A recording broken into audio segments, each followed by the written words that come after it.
Hello, good morning, जोहार आप सभी को। स्वागत है आपके अपने YouTube channel JL Jharkhand lives में। तो दोस्तों, आज है 21 फरवरी। तो हम लोग यहाँ पर आज 21 फरवरी के झारखंड के महत्वपूर्ण करंट अफेयर के क्वेश्चंस देखने वाले हैं। तो आज के जो भी महत्वपूर्ण करंट अफेयर क्वेश्चंस बनेंगे उसे सारे ही हम लोग यहाँ पर एक एक करके डिटेल्स में देखने वाले हैं। जुड़ जाइए सभी लोग, सभी को गुड मॉर्निंग और सभी को जोहार। और चलिए हम लोग यहाँ पर आज के महत्वपूर्ण करंट अफेयर क्वेश्चंस हम लोग यहाँ पर देखते हैं। और दोस्तों, यदि आप डेली करंट अफेयर्स की PDF चाहते हैं तो हमारा टेलीग्राम ग्रुप है, वहां पर आप ज्वाइन हो सकते हैं, जहां पर डेली ही करंट अफेयर्स की PDF जो है वो प्रोवाइड कर दी जाती है। तो डेली करंट अफेयर्स की PDF के लिए हमारा टेलीग्राम ग्रुप ज्वाइन कर लीजिए। वीडियो के नीचे आपको डिस्क्रिप्शन में लिंक मिल जाएगी, आप वहां पर क्लिक कर हमारा टेलीग्राम ग्रुप ज्वाइन हो सकते हैं, या फिर टेलीग्राम में डायरेक्टली सर्च करिए JL झारखंड लाइव्स, आपको वहां पर इजिली ग्रुप जो है वो मिल जाएगी, जहां पर डेली ही करंट अफेयर्स की PDF जो है प्रोवाइड कर दी जाती है। तो चलिए हम लोग यहाँ पर आज के करंट अफेयर्स के महत्वपूर्ण प्रश्न हम लोग यहाँ पर देखते हैं। और आप सबको बता दूं कि यहाँ पर 11th JPSC की या फिर SSC की या फिर SSC की जो नई बैच है वो यहाँ पर शुरू हो रही है। हम लोगों की सभी बैचेज SSC की जो खास करके अभी फिलहाल मैं बताऊं आप सबको कि नई बैचेज जो है फिर से यहाँ पर SSC की क्लासेस जो है चलेंगी। तो इसलिए नई बैच यहाँ पर फिर से SSC की चलेंगी और SI की बैच जो है वो यहाँ पर 2-3 दिनों में शुरू होने वाली है। ठीक है, तो चलिए हम लोग आज पहले प्रश्न की ओर चलते हैं। और पहला प्रश्न यहाँ पर आज जो है वो है, हाल ही में 9 फरवरी 2023 को झारखंड राज्य सरकार द्वारा राज्य के 22 जिलों के 226 सूखाग्रस्त प्रखंडों में राहत के लिए JCF से कितनी राशि ऋण के रूप में यहाँ पर राज्य सरकार लेगी, और इससे संबंधित जो प्रस्ताव था उसको राज्य सरकार ने, कैबिनेट ने मंजूरी प्रदान की है। तो इसका सही आंसर जो होगा यहाँ पर वो ऑप्शन नंबर ए जो होगा वो बिल्कुल सही आंसर हो जाएगा। 268.14 करोड़ रुपीज जो है वो यहाँ पर ऋण लिया जाएगा, लोन लिया जाएगा। कहां से लिया जाएगा? तो ये झारखंड सरकार लोन लेगी, JCF से ये लोन लेगी। किससे लेगी? ये JCF से ये जो है वो यहाँ पर लेगी, ये लोन ऋण यहाँ पर लेगी। और किस लिए लेगी? तो झारखंड राज्य में जो इस वर्ष जो है वो सूखाग्रस्त रहा है, सुखाड़ का यहाँ पर असर देखा गया है। जो झारखंड में मानसून जो था उतना अच्छा नहीं रहा था, जिसके कारण किसानों को यहाँ पर जो है वो कहीं सूखा का जो है वो झेलना पड़ा। तो इसलिए राज्य सरकार यहाँ पर राहत देने के लिए 226 जो सूखाग्रस्त प्रखंड हैं राज्य के, जिससे यहाँ पर राज्य सरकार ने घोषित किया है, वहां पर आर्थिक रूप से मदद पहुंचाने के उद्देश्य से JCF से जो ऋण लेगी वो कितनी लेगी? 268.14 करोड़ रुपीज यहाँ पर लोन लेगी। तो ऑप्शन नंबर ए जो है यहाँ पर वो बिल्कुल सही आंसर हो जाएगा। ठीक है, तो यहाँ पर डिटेल्स में देख लीजिए। हाल ही में 9 फरवरी 2023 को झारखंड राज्य सरकार द्वारा राज्य के 22 जिलों के 226 सूखाग्रस्त प्रखंडों में राहत के लिए JCF से 268.14 करोड़ राशि ऋण के रूप में यहाँ पर राज्य सरकार लेने को मंजूरी प्रदान की है। ठीक है, तो ये राशि जो है वो कितनी ली जाएगी? यहाँ पर 268.14 करोड़ रुपीज जो है ऋण के रूप में लिया जाएगा राज्य सरकार की ओर से, और इससे संबंधित जो प्रस्ताव था उसको मंजूरी यहाँ पर प्रदान कर दी है। ठीक है, चलिए नेक्स्ट क्वेश्चन की ओर चलते हैं। और अगला जो यहाँ पर क्वेश्चन है वो है, झारखंड राज्य सरकार ने राजधानी रांची के चिरौंदी स्थित, ठीक है, झारखंड रांची में जो है वो चिरौंदी में स्थित है तारामंडल, ठीक है, राज्य का एकमात्र तारामंडल का निर्माण किया गया है राज्य में। और ये जो संचालित हो रहा है वो चिरौंदी में है, झारखंड के राजधानी से सटा हुआ जगह है यहाँ पर चिरौंदी। वहां पर जो है इसका संचालन के लिए नॉमिनेशन के आधार पर किस कंपनी का चयन किया गया है, यानी कि इसके संचालन की जिम्मेवारी जो है वो एक कंपनी को सौंपी गई है। और वो कंपनी कौन सी है? ठीक है, किस कंपनी को यहाँ पर वो सौंपा गया है? ठीक है, संचालन के लिए यहाँ की जो भी देख रेख होगी, मेंटेनेंस का कार्य होगा, या फिर इसके संचालन संबंधित जो भी वहां पर प्रावधान का व्यवस्था करना है, वो सारे ही यहाँ पर ये कंपनी करेगी। तो ये कंपनी कौन सी है? इसका सही आंसर जो होगा यहाँ पर वो ऑप्शन नंबर सी जो होगा वो बिल्कुल सही आंसर हो जाएगा, यानी कि ऑर्बिट एनिमेट प्राइवेट लिमिटेड है। इस कंपनी को ये जिम्मेवारी सौंपी गई है। किसे सौंपी गई है? Orbit animate private limited company है, जिसे यहाँ पर जो है ये कार्य सौंपा गया है। तो ऑप्शन नंबर सी जो होगा वो बिल्कुल सही आंसर यहां पर हो जाएगा। चलिए इससे संबंधित जो भी महत्वपूर्ण फैक्ट्स यहां पर निकल कर आ रहे हैं वो डिटेल्स में हम लोग यहां पर देख लेते हैं। तो हाल ही में झारखंड राज्य सरकार ने राजधानी रांची के चिरौंदी स्थित तारामंडल का संचालन के लिए नॉमिनेशन के आधार पर orbit animate private limited company का चयन किया है। ठीक है, तो ये कंपनी का नाम क्या है? ऑर्बिट एनिमेट प्राइवेट लिमिटेड, और इसी को यहाँ पर सौंपा गया है, जिसमें तारामंडल में खराब पड़े प्रोजेक्टर को दुरुस्त करने के लिए भी राज्य सरकार ने ऑर्बिट एनिमेटेड प्राइवेट लिमिटेड को ही ये जिम्मेवारी सौंपी है। तो हाल ही में कैबिनेट का यहाँ पर बहुत सारे प्रस्तावों पर मंजूरी प्रदान की गई है। उसी में से इससे संबंधित जो तारामंडल का संचालन यहाँ पर किया जाना है, उसके लिए यहाँ पर एक कंपनी का चयन किया गया है, और ये कंपनी जो है वो कौन सी है, orbit animate private limited company है, जिसे राज्य सरकार यहाँ पर तारामंडल का संचालन जो है वो सौंपी है। ठीक है, चलिए नेक्स्ट क्वेश्चन की ओर चलते हैं। थर्ड क्वेश्चन यहाँ पर है, वो है Savitribai Jyotirao Phule single girl child fellowship 2022-23 के लिए झारखंड से कितनी लड़कियों का चयन किया गया है। ठीक है, झारखंड से कितने लड़कियों का यहाँ पर चयन किया गया है वित्तीय वर्ष 2022-23 के लिए, वर्ष 2022-23 के लिए। ठीक है, तो इसका सही आंसर जो होगा यहाँ पर वो ऑप्शन नंबर बी जो है यहाँ पर वो बिल्कुल सही आंसर हो जाएगा। कुल 8 लड़कियों का चयन किया गया है। कितने लड़कियों का चयन किया गया है? Savitribai Jyotirao Phule single girl child fellowship योजना है 2022-23 के लिए। इसमें से झारखंड के 8 लड़कियों का यहाँ पर चयन किया गया है। कितने किया गया है? कितनी लड़कियों का? 8 लड़कियों का यहाँ पर चयन किया गया है। तो ऑप्शन नंबर बी जो है यहाँ पर वो बिल्कुल सही आंसर हो जाएगा। ठीक है, तो यहाँ पर डिटेल्स में चलिए देख लेते हैं हम लोग। तो Savitribai Jyotirao Phule single girl child fellowship 2022-23 के लिए झारखंड से 8 लड़कियों का चयन किया गया है, और यूजीसी द्वारा जारी सूची के मुताबिक इनमें जो नाम शामिल हैं वो हैं आर्यराज, अंशुका सतपथी, अपर्णा गांगुली कुमारी, कुमारी प्रियंका, नेहा चक्रवर्ती, प्रांजल शाह, शिप्रा हर्ष एवं उषाही आइन शामिल है। देश भर से कुल जो है वो कितनी लड़कियों का यहाँ पर सिलेक्शन किया गया है? तो 1129 लड़कियों का सिलेक्शन यहाँ पर किया गया है, और झारखंड से यहाँ पर 8 लड़कियां शामिल हैं। ठीक है, और इस योजना के तहत जो लड़कियां घर में एकल हैं, यानी कि घर में मात्र एक बहन है या फिर कहिए परिवार में सिर्फ एकल है, एक है, उनकी शिक्षा को बढ़ावा और रिसर्च कार्य के लिए प्रोत्साहित करना है इस योजना के तहत। ठीक है, कौन सी योजना? तो Savitribai Jyotirao Phule single girl child fellowship योजना है। इसके तहत क्या किया जाता है कि जो भी एकल लड़कियां हैं घर में, अकेली लड़कियां यहाँ पर घर हैं, उनकी शिक्षा को बढ़ावा देना है और साथ ही साथ रिसर्च के कार्य के लिए प्रोत्साहित भी करना है। एकल का तात्पर्य है कि परिवार की वैसी लड़की जिसका कोई भाई या बहन नहीं है। ठीक है, मात्र एक लड़की हो जिस घर में, ठीक है, उसका कोई भी भाई या फिर बहन ना हो, वैसी लड़कियों को यहाँ पर इस योजना के तहत जो है वो जोड़ा जाता है, उन्हें शिक्षा में बढ़ावा देने के उद्देश्य से, और साथ ही साथ वो रिसर्च में यानी कि शोध में बढ़ावा देने के उद्देश्य से ये योजना यहाँ पर लाई गई है, और इसके तहत यहाँ पर ये कार्य किया जा रहा है। ठीक है, जुड़वा बेटी भाई बहनों में से एक है, यदि किसी परिवार में एक या एक से अधिक पुत्र और एक पुत्री है तो वह पात्र नहीं होंगे। ठीक है, यानी कि अगर सिर्फ एक लड़की से ज्यादा, यानी कि सिंगल लड़की यानी सिंगल बेटी के अलावा अगर उसके कोई भाई या बहन भी होंगे तो वो भी पात्र यहाँ पर नहीं होंगे, यानी कि वो एलिजिबल यहाँ पर नहीं होंगे इस योजना के लिए। ठीक है, यानी कि सिर्फ यहाँ पर अगर किन्हीं की एक बेटी है तो वो इस योजना के यहाँ पर लाभ ले सकते हैं।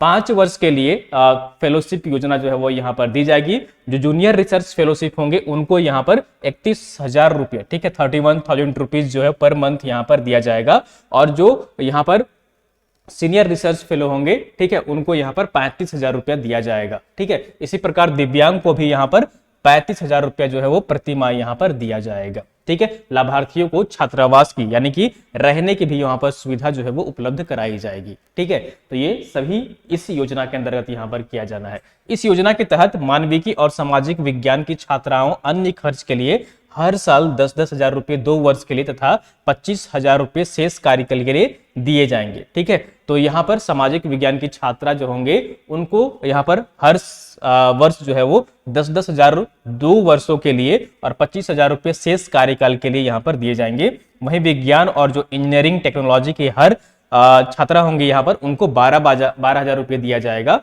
और वहीं 25,000 रुपये शेष कार्य के लिए यहाँ पर दिए जाएंगे। दिव्यांग छात्रा को यहाँ पर जो है वो प्रति माह 3,000 रुपये यहाँ पर दिया जाएगा। ठीक है, दिव्यांग जो होंगे उनको 3,000 रुपये यहाँ पर एक्स्ट्रा जो है वो अलावेंस यहाँ पर दिया जाएगा। ठीक है, और यहाँ पर देख लीजिए इसके संबंधित यहाँ पर डिटेल्स में, तो ये जो है यहाँ पर ये राशि उपलब्ध कराई जाएगी इन सभी छात्राओं को जो इस योजना के तहत Savitribai Jyotirao Phule single girl child fellowship योजना है उसके तहत ये सारे जो है यहाँ पर प्रावधान किए गए हैं। और झारखंड से कुल जो है वो 8 लड़कियों का यहाँ पर चयन किया गया है। उनकी यहाँ पर जो प्रति माह यहाँ पर दिया जाएगा, जूनियर फेलोशिप रहेंगे उनको 31,000 रुपया, और जो सीनियर रिसर्च फेलो होंगे उनको 35,000 रुपया। ठीक है, चलिए नेक्स्ट क्वेश्चन की ओर चलते हैं। अगला क्वेश्चन यहाँ पर है 4th नंबर, वो है हाल ही में 9 फरवरी 2023 को शहीद तिलंगा खड़िया की कौन सी जयंती मनाई गई है। ठीक है, हाल ही में 9 फरवरी 2023 को शहीद तिलंगा खड़िया, ठीक है, जो यहाँ के वीर क्रांति रह चुके हैं और शहीद तिलंगा खड़िया, उनकी कौन सी जयंती हाल ही में मनाई गई है। तो इसका सही आंसर जो है यहाँ पर वो ऑप्शन नंबर बी, यानी कि 117वीं जयंती मनाई गई है। ठीक है, वीर तिलंगा खड़िया की हाल ही में कौन सी जयंती मनाई गई है, तो ये 117वीं जयंती मनाई गई। ऑप्शन नंबर बी जो है यहाँ पर वो बिल्कुल सही आंसर हो जाएगा। चलिए डिटेल्स में हम लोग यहाँ पर इनके बारे में देख लेते हैं, इनका जो डेट ऑफ बर्थ था वो कब था। तो हाल ही में यहाँ पर 117वीं जयंती मनाई गई है। 9 फरवरी 1806 को जन्मे शहीद तिलंगा खड़िया ने ब्रिटिश हुकूमत के शोषण, दमन और पूंजीवाद साम्राज्य के खिलाफ जबरदस्त संघर्ष किया था। ठीक है, तो इनका जो जन्म हुआ था कब हुआ था, 9 फरवरी 1806 को इनका जन्म हुआ था और उनकी हाल ही में 117वीं जयंती मनाई गई है। नेक्स्ट क्वेश्चन की ओर चलते हैं और अगला क्वेश्चन यहाँ पर है, वो है हाल ही में झारखंड के रांची स्थित किन कॉलेजों की स्वायत्तता जो है वो, यानी कि ऑटोनॉमी जो है वो समाप्त कर दी गई है। ठीक है, हाल ही में झारखंड के रांची स्थित किन कॉलेजों की जो स्वायत्तता है, ऑटोनॉमी है, यानी कि वो क्या होते थे अभी फिलहाल वर्तमान तक वो अपने तरीके से संचालन कर सकते थे कॉलेजों का, लेकिन अब उनकी स्वायत्तता जो है वो यहाँ पर समाप्त कर दी गई है। तो इस सूची में कौन कौन से कॉलेज यहाँ पर शामिल है, तो इसका सही आंसर जो है यहाँ पर ऑप्शन नंबर सी जो होगा वो बिल्कुल सही आंसर रहेगा, यानी कि रांची स्थित जो मारवाड़ी कॉलेज है और साथ ही साथ वीमेंस कॉलेज है। ठीक है, इसके अलावा भी एक कॉलेज होगा यहाँ पर जो रांची का बहुत ही प्रसिद्ध कॉलेज है, संत जेवियर कॉलेज। ठीक है, संत जेवियर कॉलेज है, उसकी भी जो स्वायत्तता है वो समाप्त हो गई है। ठीक है, संत जेवियर कॉलेज आप सब नाम सुने होंगे और नाम से परिचित होंगे। ठीक है, संत जेवियर कॉलेज, तो ये जो कॉलेज है इसकी भी जो स्वायत्तता है वो भी समाप्त हो गई है। ठीक है, तो यहाँ पर कॉलेजों की संख्या जो है वो 3 है, यहाँ पर फिलहाल 2 मेंशन किया गया है, ये है Marwari college Ranchi, women's college Ranchi और संत जेवियर कॉलेज है। ठीक है, तो इन कॉलेजों की स्वायत्तता जो है, ऑटोनॉमी जो है वो समाप्त हो गई है। ठीक है, यानी कि अब इनके पास अपने तरीके से कार्य करने का, संचालन करने का राइट जो है वो नहीं होगा, पावर नहीं होगा। चलिए डिटेल्स में हम लोग यहाँ पर देख लेते हैं। तो रांची वीमेंस कॉलेज और मारवाड़ी कॉलेज की स्वायत्तता जो है वो खत्म हो गई है। अब इन दोनों कॉलेजों के प्रशासनिक और जो वित्तीय, ठीक है, दोनों ही यहाँ पर प्रशासनिक और वित्तीय सहित परीक्षा कार्य का संचालन पूर्व की तरह रांची विश्वविद्यालय द्वारा किया जाएगा। ठीक है, यानी कि अब ये इंडिपेंडेंट नहीं है, अब ये रांची विश्वविद्यालय के अंतर्गत जो है वो इनका संचालन किया जाएगा। रांची विश्वविद्यालय अगर एग्जामिनेशन लेती है तो यहाँ भी एग्जामिनेशन होगी और अगर नहीं लेती है तो नहीं होगी। चाहे फंड से संबंधित जो भी, यानी कि वित्तीय यानी कि फाइनेंशियल कुछ भी अगर अमाउंट या कहिए कि पैसे यहाँ पर खर्च करने हैं, अलॉट करने हैं, तो सारे जो है वो कार्य कहाँ से होंगे, रांची विश्वविद्यालय से अब यहाँ पर कार्य होंगे। वर्तमान में क्या था कि कॉलेजों के पास ऑटोनॉमी थी, यहाँ पर जो है वो इंडिपेंडेंट तरीके से ये चीजों को मैनेजमेंट करते थे और चलाते थे। वहीं परीक्षा मूल्यांकन व रिजल्ट जारी करने का अधिकार कॉलेजों के पास ही था। रांची विश्वविद्यालय इन कॉलेजों की गवर्निंग बॉडी को भी भंग कर देगा और राज्यपाल कुलाधिपति जो रमेश बैस हैं, जो वर्तमान में अब राज्यपाल चेंज हो गए हैं, ठीक है, सीपी राधाकृष्णन बन गए हैं, तो इन कॉलेजों की स्वायत्तता जो है बरकरार रखने या नहीं रखने की समीक्षा करने का निर्देश जो है वो यहाँ पर दिया था। तो जब राज्यपाल रमेश बैस थे तो क्या ये स्वायत्तता यानी कि ऑटोनॉमी कॉलेज है या नहीं है, इसके बारे में उन्होंने जांच की प्रक्रिया जो है वो दी थी, आदेश दिए थे। उसके बाद यहाँ पर इन कॉलेजों के जो समय कार्यकाल था वो समाप्त हो गया है। रांची विश्वविद्यालय प्रशासन ने स्वायत्तता सहित गवर्निंग बॉडी से की गई नियुक्तियों की एक कमेटी द्वारा जांच भी कराई है। विश्वविद्यालय प्रशासन इसकी पूरी जानकारी यूजीसी, राज्यपाल एवं राज्य सरकार को देगा। ठीक है, तो जो इससे पहले जो ऑटोनॉमी मिला था इन 2 कॉलेजों को, वो 5 वर्षों के लिए मिला था। ठीक है, 5 वर्षों के लिए ऑटोनॉमी का जो है वो दर्जा दिया गया था। यूजीसी ने इन कॉलेजों को 5 वर्षों के लिए ऑटोनॉमस का दर्जा दिया था। मारवाड़ी कॉलेज के ऑटोनॉमस का दर्जा 2021 में ही समाप्त हो गया था, जबकि रांची वीमेंस कॉलेज का ऑटोनॉमस दर्जा जो है वो अगस्त 2022 में समाप्त हुआ है और संत जेवियर्स कॉलेज के स्वायत्तता की अवधि भी समाप्त हो गई है। ठीक है, तो इसलिए संत जेवियर्स कॉलेज भी जो है वो अब ऑटोनॉमी नहीं रहा है, रांची विश्वविद्यालय के अंतर्गत ये संचालित किया जाएगा। ठीक है, और विश्वविद्यालय प्रशासन ने इस कॉलेज के परीक्षा कार्य का संचालन अपने जिम्मे लेने का निर्णय भी ले लिया है। तो अब ये तीनों ही जो कॉलेज हैं यहाँ पर रांची वीमेंस कॉलेज है, ठीक है, वीमेंस कॉलेज रांची है, और मारवाड़ी कॉलेज है, और संत जेवियर कॉलेज है। ये तीनों ही कॉलेज जो है वो काफी प्रसिद्ध हैं। आप सब रांची में अगर रहे होंगे या फिर अन्य जगहों पर भी रहे होंगे तो इन कॉलेजों का नाम जरूर सुने होंगे, ठीक है। तो इन तीनों ही कॉलेजों का स्वायत्तता जो है वो ऑटोनॉमी समाप्त कर दिया गया है। नेक्स्ट क्वेश्चन की ओर चलते हैं। 6 नंबर क्वेश्चन है वो है झारखंड से किनका चयन साहित्य अकादमी के सदस्य के रूप में किया गया है, ठीक है। साहित्य अकादमी के सदस्य जो है वो किनको नियुक्त किया गया है झारखंड से, ठीक है। झारखंड से किनका चयन साहित्य अकादमी के सदस्य के रूप में हुआ है। तो इसका सही आंसर जो है यहाँ पर वो ऑप्शन नंबर सी जो होगा वो बिल्कुल सही आंसर हो जाएगा, यानी कि ये है महादेव टोपू। कौन है? महादेव टोपू है जिनका चयन साहित्य अकादमी के सदस्य के रूप में किया गया है, ठीक है। तो ये कौन है? महादेव टोपू है। ऑप्शन नंबर सी जो है वो बिल्कुल सही आंसर हो जाएगा, ठीक है। तो चलिए अब महादेव टोपू कौन है इनके बारे में पूरे डिटेल्स में देख लेते हैं यहाँ पर, और यहाँ पर जो चयन इनका किया गया है, ठीक है। साहित्य अकादमी के सदस्य ये नियुक्त किए गए हैं। तो डिटेल्स में यहाँ पर देख लीजिए, साहित्य अकादमी ने झारखंड के प्रसिद्ध साहित्यकार हैं और रंगकर्मी है महादेव टोपो को कार्यकारिणी समिति का सदस्य नियुक्त किया गया है, ठीक है। साहित्य अकादमी का कार्यकारिणी जो समिति है उसके सदस्य के रूप में ये नियुक्त किए गए हैं। साहित्य अकादमी की कार्यकारिणी समिति का सदस्य नियुक्त किया गया है। महादेव टोपो झारखंड में साहित्य, भाषा और संस्कृति के क्षेत्र में उल्लेखनीय योगदान दे रहे हैं, ठीक है। वर्तमान में वो उल्लेखनीय कार्य कर रहे हैं। झारखंड की साहित्य है, भाषा है और संस्कृति संबंधित क्षेत्र में उल्लेखनीय उन्होंने योगदान दिया है और कर भी रहे हैं। उनकी कविताएं देश के लगभग सभी प्रतिष्ठित पत्र पत्रिकाओं में प्रकाशित हो चुकी है। उनकी कविताओं ने झारखंड आंदोलन में भी अहम भूमिका निभाई है। इनका जन्म जो हुआ है वो 1954 में हुआ था, और कहां पर हुआ था? बेड़ो रांची जिले में हुआ था, ठीक है। बेड़ो है रांची जिले में, ठीक है, यहीं पर इनका जो है जन्म हुआ था। उनकी रचनाओं में जंगल पहाड़ के पाठ ये कविता संग्रह है, ठीक है। कौन सा है? जंगल पहाड़ के पाठ, ठीक है। ये कविता संग्रह इनके द्वारा ये कविता संग्रह लिखा गया है। सभ्यों के बीच आदिवासी लेख संग्रह है का चर्चित रचनाएं हैं। उनकी रचनाओं का अन्य भाषाओं में भी अनुवाद हुआ है। तो ये जो दो रचना है वो काफी फेमस हुई थी, और ये अलग अलग देश भर के जो प्रतिष्ठित पत्रिका है उसमें ये प्रकाशित भी हुआ था, ठीक है। तो सभ्यों के बीच आदिवासी लेख संग्रह है और जंगल पहाड़ के पाठ ये कविता संग्रह है। इनकी काफी प्रसिद्ध ये यहाँ पर कहिए कि रचनाएं हैं जो काफी फेमस हुई थी, ठीक है। और ये इनका जो रचना है यानी कि जो लिखे हैं ये कविता या फिर लेख लिखे हैं, तो ये अन्य भाषाओं में भी ट्रांसलेट करके जो है वो छापा गया है, यानी कि प्रिंट हुआ है। ये रचनाएं जो है वो प्रकाशित की गई हैं, ठीक है। चलिए नेक्स्ट क्वेश्चन की ओर चलते हैं, और अगला जो यहाँ पर क्वेश्चन है पिक्चर में यहाँ पर देख लीजिए, ये है महादेव टोपो, और यही जो है वो साहित्य अकादमी के कार्यकारिणी समिति के सदस्य के रूप में ये नियुक्त किए गए हैं, ठीक है। चलिए आज का हम लोग यहाँ पर आंसर ऑफ द डे देख लेते हैं। पिछले सेशन में आपसे जो है प्रश्न पूछा गया था उसका हम लोग सही आंसर देख लेते हैं, ठीक है। तो जो प्रश्न पूछा गया था कि 17 फरवरी 2023 को झारखंड के नए मुख्य न्यायाधीश कौन नियुक्त किए गए हैं, ठीक है। और आप लोगों ने मैक्सिमम लोग इसका सही आंसर कमेंट किए थे।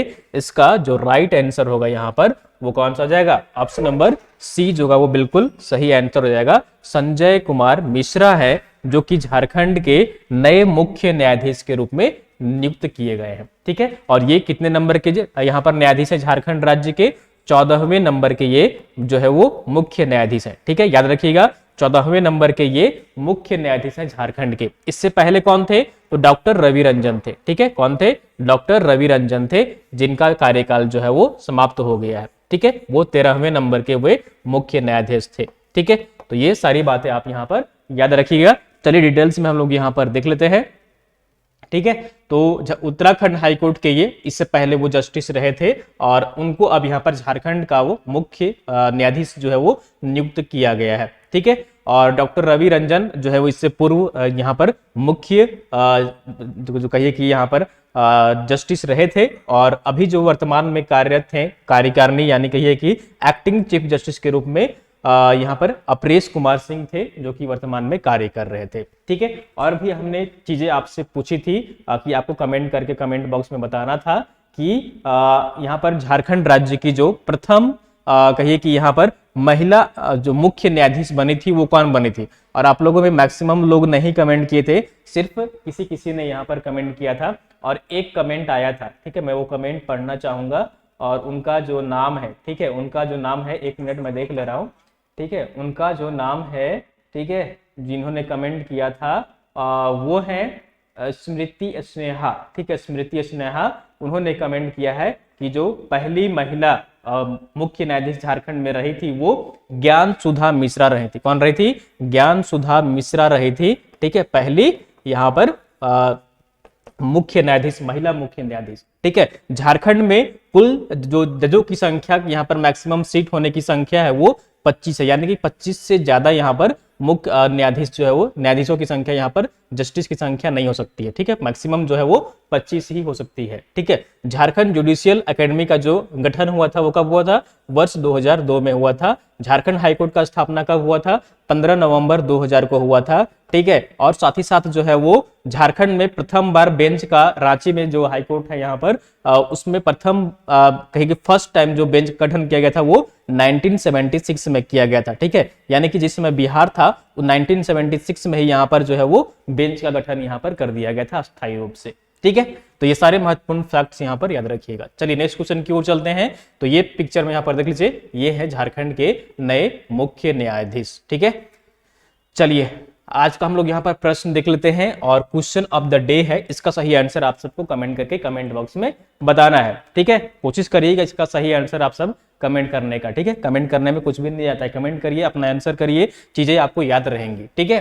तो क्वेश्चन यहाँ पर है आज का, central ground water board report 2022 के अनुसार झारखंड के किस शहर में भूजल का सबसे अधिक दोहन हो रहा है? वाटर का जो एक्सप्लॉयटेशन हो रहा है सबसे ज्यादा झारखंड के किस शहर में हो रहा है, यानी कि ये किस जिले में हो रहा है, ठीक है। तो यहाँ पर ऑप्शन देख लीजिए, पहला ऑप्शन है धनबाद, दूसरा ऑप्शन है कोडरमा, तीसरा ऑप्शन है रामगढ़, चौथा ऑप्शन है रांची। तो आपको कमेंट करके बताना है कि हाल ही में जो central ground water board report 2022 का जारी हुआ है उसमें भूजल का सबसे अधिक जो दोहन हो रहा है, वाटर एक्सप्लॉयटेशन हो रहा है, वो सबसे अधिक किस जिले में हो रहा है और कितना हो रहा है, और सबसे कम जो है वो किस जिले में हो रहा है, वो भी आप कमेंट करके बताइए। पहला नंबर बताइए, दूसरा नंबर में कौन है और सबसे कम कहां पर हो रहा है वो बताइए। झारखंड में कितना प्रतिशत जो है वो वृद्धि दर्ज की गई है, पहले कितना था अब कितना हो गया है, ये भी आप कमेंट करके बताइएगा, ठीक है। तो इससे संबंधित जो भी फैक्ट्स है वो आपको याद होने चाहिए, मैंने बार बार आपको यहाँ पर सेशन में बताए हैं, ठीक है।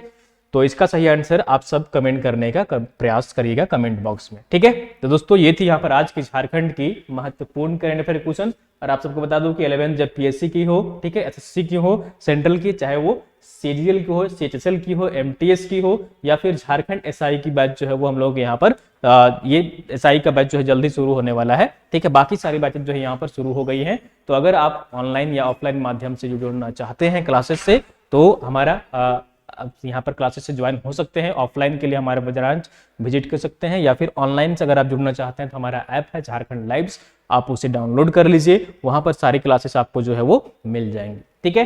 तो चलिए फिर मिलते हैं कल सुबह मॉर्निंग 6 बजे इसी टाइम पर। तब तक आप सब अपना ख्याल रखिए और मोटिवेटेड रहिए और पढ़ाई करते रहिए, रिविजन करते रहिए चीज़ों को, ठीक है। चलिए थैंक यू सो मच।